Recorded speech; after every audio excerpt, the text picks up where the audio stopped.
এখানে লাগবে তামিম ইকবালকে লাগবে। তামিম ইকবালকে, হ্যাঁ উনি হতে পারেন একজন ভালো ক্রিকেটার, কিন্তু ভালো একজন ক্রিকেটার, ভালো একজন সংগঠক নয়। প্রিয় দেশবাসী, আজকে পুরনো কথাগুলোই নতুন করে আবার একটু বলতে এসেছি, পার্টিকুলার দুইটা টপিক নিয়ে। এক নম্বর টপিক হচ্ছে যে এই দেশে না আসলে ভালো লোকের থাকার কোনো পরিবেশ নাই, ভালো লোকের কাজ করার কোনো পরিবেশ নাই। ভালো লোককে এই দেশে ভালো পরিবেশ দিয়ে, ভালো সুযোগ সুবিধা দিয়ে যে একটা লোককে আপনি এক জায়গায় বসাবেন তার ক্রিয়েটিভিটি শো করার জন্য, ওই সেক্টরকে ডেভেলপ করার জন্য, ওই সেক্টরকে টপ লেভেলে নেওয়ার জন্য, তার কাছ থেকে, ওই পার্টিকুলার ব্যক্তির কাছ থেকে সর্বোচ্চ আউটপুটটা আদায় করে দেশের ওই পার্টিকুলার সেক্টরকে এগিয়ে নিয়ে যাওয়ার জন্য এইটার আসলে সুযোগ নাই। কেন বলছি এই কথাটা? নাম্বার ওয়ান এক্সাম্পল হচ্ছে প্রফেসর মোহাম্মদ ইউনূস।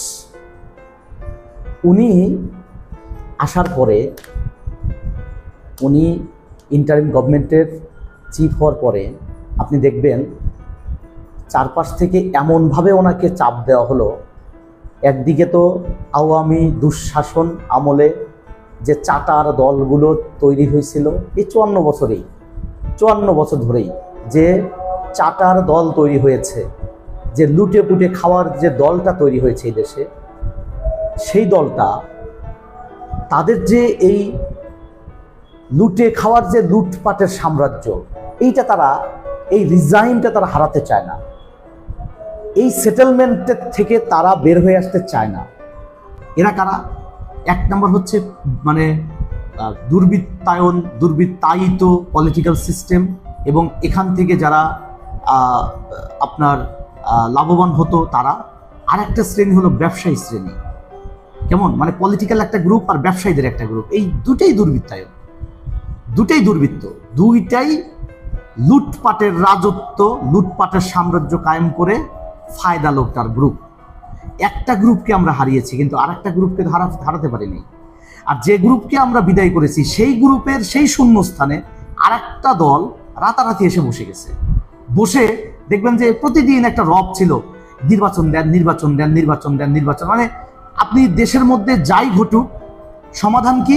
দেখবেন যে কিছু নেতা নেত্রী বড় বড় চেহারা নিয়ে সফেদ ধবধবে পাঞ্জাবি পরে টিভি ক্যামেরার সামনে এসে, প্রিন্ট মিডিয়ার সামনে এসে, এগুলো সব সমস্যার সমাধান হচ্ছে নির্বাচন। আজকে এই কথাগুলো আমি কেন বলছি দেখেন, আজকে আমাদের বাংলাদেশ ক্রিকেট বোর্ডের হয়তো ইলেকশন 6 তারিখে। তো এই যে কাউন্সিলরগুলো, মানে যে কাউন্সিলর দ্বারা প্রেসিডেন্ট নির্বাচন হয়, বোর্ড চেয়ারম্যান বা বোর্ড মেম্বারগুলো যারা নির্বাচিত হয়, সেই কাউন্সিলরদের পুরা বাংলাদেশ, সারা বাংলাদেশে যে ক্রীড়া পরিষদের যে বিভিন্ন ক্লাবগুলো আছে, ক্রীড়া পরিষদের রেজিস্টার্ড যে ক্লাবগুলো আছে, ক্রীড়া পরিষদের যে শাখা প্রশাখা অঙ্গ সংগঠনগুলো আছে, সবগুলো এখান থেকেই তো মনোনীত হয় হচ্ছে কাউন্সিলরগুলো। এই কাউন্সিলরগুলোর শতকরা 70 থেকে 80% কাউন্সিলর হচ্ছে দলীয় লোকজন। এর মানে হলো আগে ছিল আওয়ামী লীগের কাউন্সিলর, এখন এসে সেম জায়গায় বসতেছে বিএনপির কাউন্সিলর। নাম ধরে বলি, বিএনপির কাউন্সিলর। এটার উদ্দেশ্য কি? উদ্দেশ্য ওই কাউন্সিলরদের ভোটে যেহেতু আপনার বোর্ড মেম্বার্স এবং বোর্ড প্রেসিডেন্ট নির্বাচিত হবে, সো তাদেরকে যদি দলীয়করণ করা যায় তাহলে তো পুরো ক্রিকেট বোর্ডটাই আমাদের, মানে সেই দলের, পার্টিকুলার দলের। 60 to 70% এরকম কাউন্সিলর, সব পলিটিসাইজড, পলিটিক্যাল রেফারেন্সে, পলিটিক্যাল মদত পুষ্টে পলিটিক্যাল পার্সনগুলোকে ওখানে বসানো হচ্ছে, সুপারিশ করে করে পাঠানো হচ্ছে। ব্যাপারটা চিন্তা করছেন?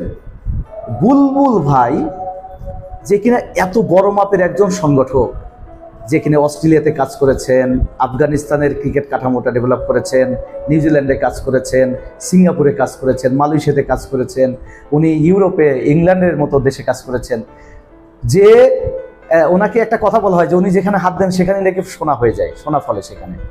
তো আমার দেশের এরকম একজন সংগঠক, সে বাইরের দেশের ক্রিকেট ডেভেলপমেন্টে কাজ করতেছে, অথচ আমার দেশে এসে যখন কিনা সে মূল কাঠামোতে হাত দিয়েছে, তখন তাকে আর আমরা এখানে সহ্য করতে পারছি না। এখানে কাকে লাগবে? এখানে লাগবে তামিম ইকবালকে লাগবে। তামিম ইকবালকে হ্যাঁ, উনি হতে পারেন একজন ভালো ক্রিকেটার, কিন্তু ভালো একজন ক্রিকেটার ভালো একজন সংগঠক নয়, এটার গ্যারান্টি কেউ দিতে পারবেন না। তামিম ইকবালের কোনো একটা ক্লাব চালানোর অভিজ্ঞতা আছে? তামিম ইকবালের কোনো একটা, উনি কি কখনো বোর্ড মেম্বারই নির্বাচিত হয়েছে? তামিম ইকবাল কেন? তামিম ইকবালের ইমেজ ভালো, ক্রিকেটার হিসেবে জনপ্রিয়, এই জন্য একটা দল তার ঘাড়ে ভর করেছে। এটা হয়তো তামিম ইকবাল সাহেব এটা বুঝতে পারছেন না। হোয়াট এভার ইট ইজ, আমার পয়েন্টটা হচ্ছে এই যে যে পাপন গঙ্গদের যে সাম্রাজ্য ছিল আওয়ামী লীগের শাসন আমলে, মানে একেবারে সেই এখন যারা জেনজি বলি আমরা, ইয়াং ছেলে পেলে, তার জন্মের পর থেকে যখন বুঝতে শুরু করেছে, ক্রিকেট খেলা দেখা শুরু করেছে, তখন থেকেই পাপন প্রেসিডেন্ট। তো তারপরে একেবারে যে আমরা মানে আওয়ামী লীগ সরকারকে যখন পতন ঘটালাম, তখনও পাপন প্রেসিডেন্ট ছিল। এইরকম একটা সেটেলমেন্ট আবার চাই। কারা চায়? নাম ধরে বলি, এই সুজন, এই নান্নু, এই হচ্ছে আপনার আকরাম, এই হচ্ছে দুর্জয়, এই হচ্ছে এই তামিম ইকবাল, ইভেন এই যে ইসমাইল হায়দার, মল্লিক টল্লিক থেকে শুরু করে যে কয়জন আছেন বা যে কয়জন ছিলেন, এই যে বিদায়ী যেগুলো, এই প্রত্যেকটা ওই পাপন গঙের অ্যাক্টিভ সক্রিয় সদস্য।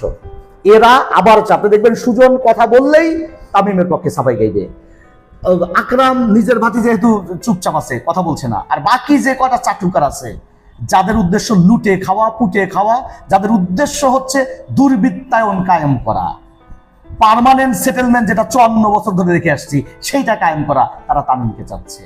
ভাই, এইটা নতুন বাংলাদেশ, আর কারো বাপ দাদার সম্পত্তি আমরা হতে দিব না। বাপ দাদার সম্পত্তি এটা বললে ভুলে যান, এটা মনে করলে ভুলে যান, আজকে ভুলে যান। বেটার আপনারা বিসিবি ঘেরাওয়ের হুমকি দেন, আমরা যদি আবার মাঠে নামি, একটা দল ইন্ডিয়ায় পালিয়েছে, তখন আমরা বলবো 2টা দল ইন্ডিয়াতে পালিয়েছে, আপনাদের দলেরও অস্তিত্ব থাকবে না। আপনারা উদাহরণ হিসেবে মনে হয় আপনারা অলরেডি পেয়ে গেছেন না, আমাদের ডাকসু আর জাকসু নির্বাচন কত পার্সেন্ট ভোট কাস্ট হয়েছে? 70% প্লাস। আপনারা কতটা পেয়েছেন? 18% ভোট পেয়েছেন। আপনারা কারা কারা? এই রাম, বাম, আওয়ামী লীগ, জাতীয় পার্টি, হিন্দু টিন্দু মিলিয়ে বিএনপির টোটাল ভোট ব্যাংক হচ্ছে কত পার্সেন্ট? 18%। লাফায়েন না, লাফায়েন না। ওই ইস্টাকদের বলতে চাই, ওইখানে চুপ হয়ে যান। নগর ভবন আপনার বাপের সম্পত্তি নয়, 1 মাস তালা দিয়ে ওখানে বন্ধ করে রাখবেন। বিসিবিও আপনার বাপের সম্পত্তি নয়, এগুলো এই দেশের সাধারণ জনগণের সম্পদ। সাধারণ জনগণ এটার মালিক, আপনি নন, আপনার বাবাও নয়। এইসব হুমকি দামকি দূরে দিয়েন।